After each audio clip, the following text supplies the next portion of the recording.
ایک اللہ والے سے کسی نے اپنے مقدر کی شکایت کرتے ہوئے کہا، جو کام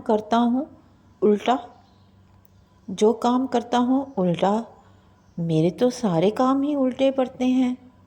انہوں نے پوچھا، مہر دیکھی ہے؟ کہنے لگا، جی۔ پوچھا، یہ بھی جانتے ہو کہ مہر پر لکھائی کیسی ہوتی ہے؟ کہنے لگا، مہر پر الٹے الفاظ لکھے جاتے ہیں۔ انہوں نے پوچھا، میاں جانتے ہو وہ سیدھے کیسے ہوتے ہیں؟ کہنے لگا، جب مہر کاغذ پر لگتی ہے تو الفاظ سیدھے ہو جاتے ہیں۔